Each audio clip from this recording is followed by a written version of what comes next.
vast grasslands and wetlands of southern Africa.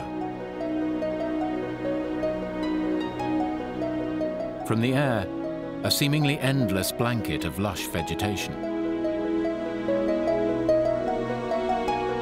The region's delicate ecosystems depend on the rich variety of plants and wildlife living in harmony together. Only humans pose a threat.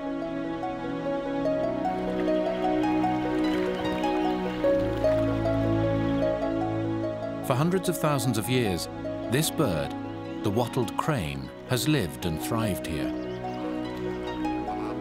The fact that it still lives here means that for the time being, the wetlands are healthy.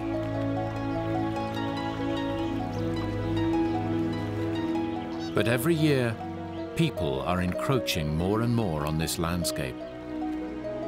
The future of the cranes and this unique environment lies in the hands of man.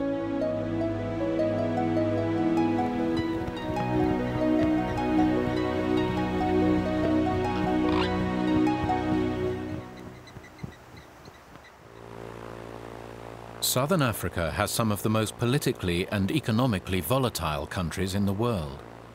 But it is also home to the wattled crane. Politics, poverty, and borders are just a few hurdles that zoologist Lindy Rodwell is striving to overcome in her quest to save this extraordinary bird. For the last 11 years, she has devoted her life and studies to the conservation of the crane.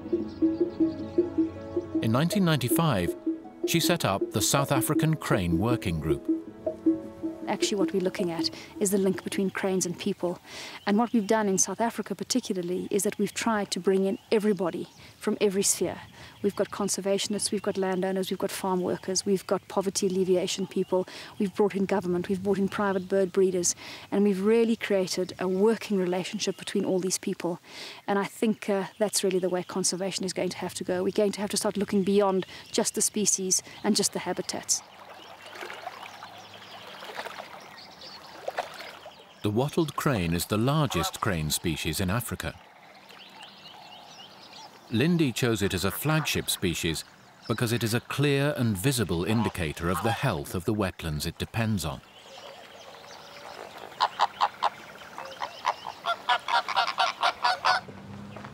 We feel we can really make people understand that if those birds are there and that they are seen and that they're visible and that they're breeding and that they can produce chicks and their chicks can fledge, then that wetland is healthy and that wetland is what supplies their water.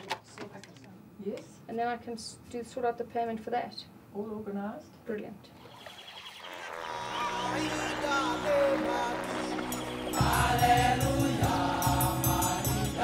Cranes are one of the oldest species of bird. Their ancestors have lived on Earth for 50 million years, far longer than the human race. Cranes are symbols of longevity, fidelity, and royalty. One of their most endearing features is that they mate for life. They share the raising of their young and have elaborate courtship dances.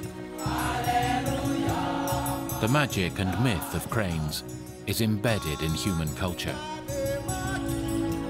Here in South Africa, they're the national bird.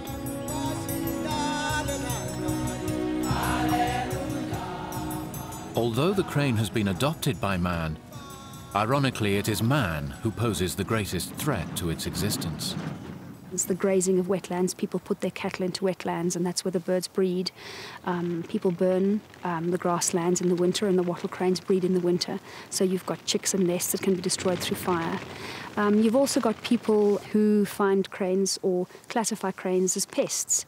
The cranes do impact on newly sown crops. They will have destroyed cabbage patches. And we've had farmers who in the past have poisoned cranes, and we think that poisoning was one of the major causes of the decline in the 70s and the 80s. For the past 7 years, Lindy has coordinated a group of expert field workers who make up the South African Crane Working Group team. As well as ringing and observing the birds, they use satellite tracking to monitor the cranes in the wild. One of the main tasks the field officers face is the challenge of persuading the local farmers to join the scheme. With 90% of our cranes occurring on private land, the farmers are obviously one of our major target areas.